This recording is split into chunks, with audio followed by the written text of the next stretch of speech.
హైదరాబాద్‌లో real estate రంగం మళ్లీ గాడిలో పడింది. క్రమంగా రియల్ ఎస్టేట్ రంగం గణనీయమైన వృద్ధిని సాధిస్తోంది. నగరంలో ఇళ్ల విక్రయాలు క్రమంగా పెరుగుతున్నాయి. 2024 త్రైమాసికంలో జూలై నుండి సెప్టెంబర్ వరకు 12,700 ఇళ్లు అమ్ముడుపోయాయి. అదనంగా 13,900 యూనిట్లు విక్రయానికి సిద్ధంగా ఉన్నాయి.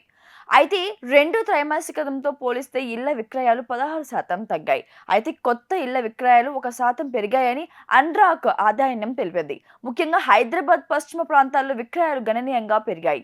ఈ త్రైమాసికంలో మొత్తం ఇళ్ల విక్రయాలలో 53% వెస్ట్ జోన్లో ఉన్నాయి. దీని తర్వాత నార్త్ జోన్లో 28%, సౌత్ జోన్లో 13%, ఈస్ట్ జోన్లో 4% మంది ఉన్నారు.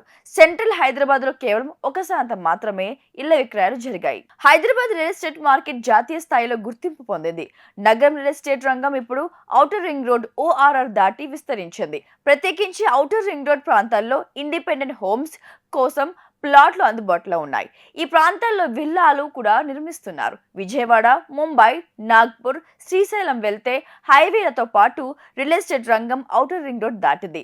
ఈ ప్రాంతంలో ధరలు క్రమంగా పెరుగుతున్నాయి. ప్రస్తుతం మధ్యతరగతి వారికి అపార్ట్మెంట్లు, ఇండిపెండెంట్ ఇళ్లు అందుబాటులో కూడా ఉన్నాయి. ఇటీవల కొన్ని సర్వేల ఆధారంగా హైదరాబాద్ లో రియల్ ఎస్టేట్ ఒక రేంజ్ లో దూసుకుపోతుంది.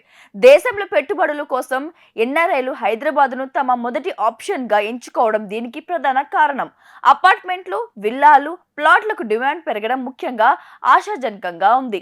దేశంలో వాణిజ్య కార్యకలాపాలు మెరుగుపడుతుండటంతో ఇళ్లకి డిమాండ్ పెరుగుతుందని గమనించారు. గత 3 ఏళ్లలో ఐటీ, రీటైల్ కంపెనీలలో ఆఫీస్ లీజింగ్ పెరిగింది. మూసీలో అక్రమ నిర్మాణాలు, నిర్వాసితులకు పరిహారం తదితర అంశాలపై ఇప్పటికీ హైకోర్టు నుంచి అడ్డంకులు తొలగిపోయాయి. దీంతో మూసీ పునరుద్ధరణకు ప్రభుత్వం చర్యలు తీసుకుంటోంది. జనవరి నుంచి మెట్రో 2వ దశ విస్తరణ పనులు ప్రారంభించాలని నిర్ణయించుకున్నారు. 14,000 ఎకరాలలో RRR ఫ్యూచర్ సిటీల నిర్మాణానికి ప్రభుత్వం ప్రతిపాదించింది. ఈ ప్రాజెక్టులతో నగరం మరింత అభివృద్ధి చెందుతుందని మరియు కొత్త మార్గాలు మరియు ప్రాంతాలలో నిజమైన అవకాశాలు మెరుగుపడతాయని పెద్ద ఎత్తున పెట్టుబడులు వస్తున్నాయి. ఏ నగరమైనా సమాంతరంగా అభివృద్ధి చెందాలి, కానీ మౌలిక సదుపాయాలు అభివృద్ధిలో హెచ్చుతగ్గుల కారణంగా అభివృద్ధి కొన్ని ప్రాంతాలకే పరిమితమైంది.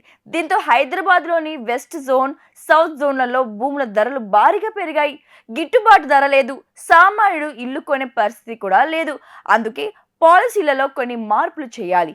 ఔటర్ గ్రోత్ కారిడార్ అభివృద్ధి చెందితే ప్రతి ఒక్కరి సొంత ఇంటి కల సాకారం అవుతుంది. అక్కడ భూముల ధరలు తక్కువ.